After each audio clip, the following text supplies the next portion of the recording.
how to resolve conflict effectively in the workplace. Now, whenever there's a dynamic, fiery, let's go to war culture, normally in a sales environment, there will always, almost every day, be some sort of a conflict involved. Personalities differ, expectations differ, deadlines differ. You have cross-pollination, so one team needs to be dependent on the second team in order to hit that target. This one drops the ball. I mean, the variations are in the billions, if not in the trillions. So there needs to be an effective way to resolve conflict. You need to have a conflict resolution strategy. Now, next to me, somebody that knows how to, number one, create, deal with, and resolve conflict. You're a master in that field. I just can't believe that our marketing team got me into this one. Yeah, like how are you allowed to be here when you create so much conflict in the company, but it's healthy conflict? Friction leads to growth. Still, it's conflict. Guys won't agree to this one, but let's take it. Let's take it. Now, on entrepreneur.com, there's a beautiful article that speaks of the 5 C's when it comes to conflict resolution. I want to dive into them. It's beautiful advice.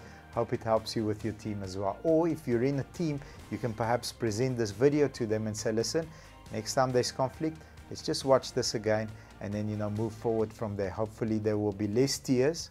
There's always some tears. If the passion is high, the drive and the will to win is high, there's always tears. Not a lot of people know how to deal with. I don't know how to deal with tears even till today. But let's check out the 5 C's, and you know, let's see if we can teach the audience how to resolve conflict more effectively. And maybe me. And hopefully you learn something out of this episode as well. Let's get into it.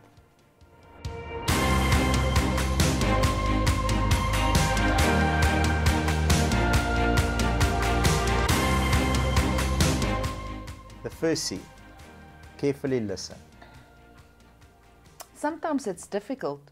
I sit between a lot of men and then I just don't have a filter anymore. No, you have to. You've got to give all parties a chance to speak up and just sit back and listen.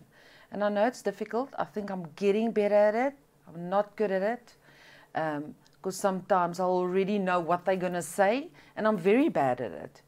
And sometimes I just do need to fight my way through to it.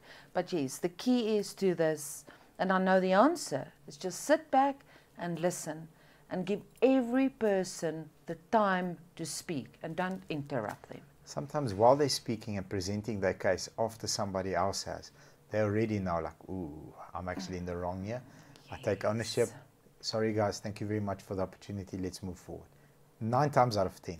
Yeah, but it took me sometimes to actually get to that point where if you leave them just to speak up, because I had the tendency just to stop them and say, no, we're not going to go there. You're wrong. Yeah, and sometimes, yes, and that was one part where I really had to look at. But yes, give each person proper time to speak up. Considerately look at the situation. Now, every time there is a conflict, there is a difference in opinion or a difference in point of view. Okay, emotions are heightened. So when you are receiving that information, you know, this is a trick somebody taught me.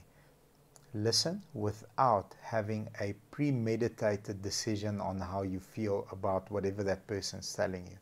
So if that person, for a silly example, if that person is going to explain why he or she scraped the bumper on the wall, you know, already when you open your mouth, I know you weren't looking or you're on your phone. You weren't looking, you weren't focused. I think why I struggle is the fact that I just want the bullet points. Give me the bullet points. Okay, but that's the problem, because the emotional and I don't get emotional. I don't. No, not in that sense. It's then I get emotional. It's just get to the point. Yes, but and I know I'm wrong. If you listen without having a premeditated outcome to this conversation, and you take that person's point of view based on the information they gave you, make a decision. So I did scrape the bumper against the wall. My phone rang. It was a customer trying to get hold of him the whole time. I didn't listen to my colleague telling me, whoa, and then I felt the bumper scrape. I'm very sorry. So, okay, the intention was to grab a customer. You made a mistake. Okay, let's move forward. Let's move out of this. But if you listen and you already know, I'm going to attack you this way because your story makes no sense, before you even take in all the information, you're not diffusing the situation. I'm just fast, and I know. Sometimes I just need to slow down. Absolutely.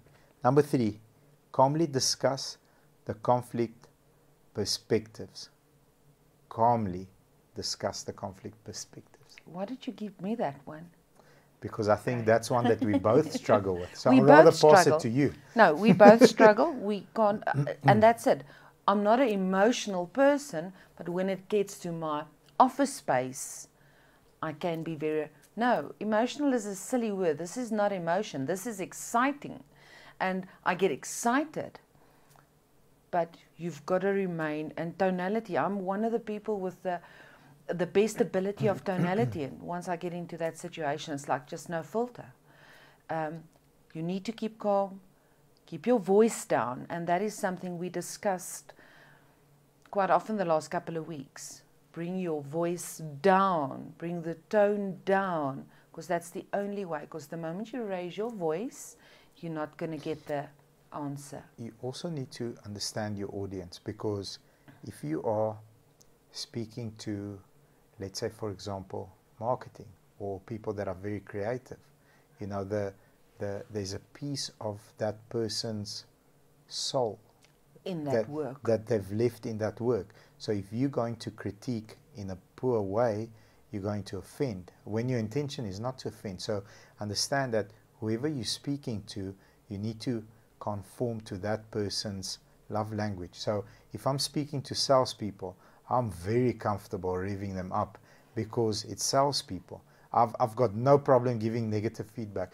Why didn't you phone the customer at 12 o'clock like he asked you to, you know, and at 1 o'clock customer phone was like, your guy's not interested in doing this deal with me, like, can you give me somebody that actually is? You know, I've got no problem giving strong feedback, but when it's a creative, with the admin lady can't be spoken to that way. So listen, you know, in order for us to be able to succeed out here in the trenches, we need proper support. Will you please pay attention to this? I don't use that tone with a salesperson. He knows what needs to be. No, you're not going to get anywhere. Absolutely. Number 4, look at the facts. So we've got a rule in our company, you know, logic overpowers rank. So when you are having a back and forward about a process, about a mistake, whatever it is, logic needs to win, not rank. So if somebody's got a better idea, a better way of solving a problem, that person needs to be the winner. Declare the winner. Listen, in this debate... And admit. Admit, 100%. In this debate, you win. Thank you very much. Next time, maybe you're not going to be as lucky, because I'm going to prepare better. But it needs to be accepted and say, okay, let's move forward, you won. So logic overpowering rank leads to a conflict resolution rather than an emotional nightmare, which we've been in a couple of times. The 5th one, cooperatively work together. I think that's the golden thread that's tying everything together. I'm still here. And if you follow all the bullet points, whatever the outcome, just on mutual grounds, accept that this is the way it's going to be. So even if it's not your liking, and that is conflict resolution, is we all going to get, there's 10 members in the room, there's going to be 10 different ideas, and we walked out of strategy weekends where the ideas that came out, you think, gee, I didn't think about any of those, and I'm not too sure. But finally, we execute, and as long as everyone is just happy then to say, right, I lost. And that is the key to it. So, accept when it's not your idea, but follow through because the team decided on it. That you believe in the team. That's the bigger picture. So there's a certain manager that's been challenging you for a couple of months now on something. And I said to that person, you know, we're going into a debate. It's a Friday afternoon meeting. It's a manager's meeting. High stakes, high emotion. I mean, when that door closes, you know, there's no cameras there. Thank goodness. But the guys, I want the guys to listen to this because they get emotional. I said to that specific manager, he is an absolute beast.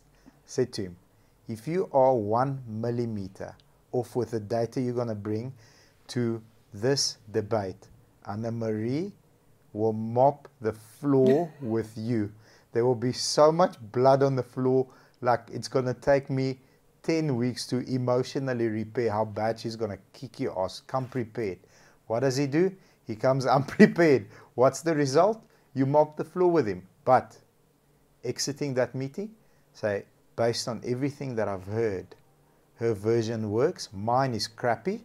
So until I improve my moral authority on the subject, I'm going to follow Anna Marie's version. But we always walk out as friends. Yeah, absolutely. That's the key. I don't think that's the key. Any of our sit-downs, meetings, weekends, we ever walked out without being.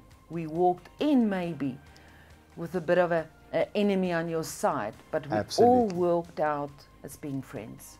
Here we go. But that is that. That's the key but for the conflict resolution. Yes. Yeah, walk out as friends, and whatever was decided, even if it's against you, you have to believe in the team's bigger win, and you have to help execute to the best of your ability. Thank you very much. Thank you for not turning this into a massive debate. Never. If you guys enjoyed this type of content, you love the conversation, you think perhaps there's somebody in your team or on a different team that can use some of this data and some of these mistakes that we've made, because that's what we speak about, mistakes that we've made and where we've learned and grown past it. Please like it and share it with your friends also. Please subscribe to see more of this. And also remember to hit the bell. Thank you very much. Enjoy your day, everybody. Bye-bye.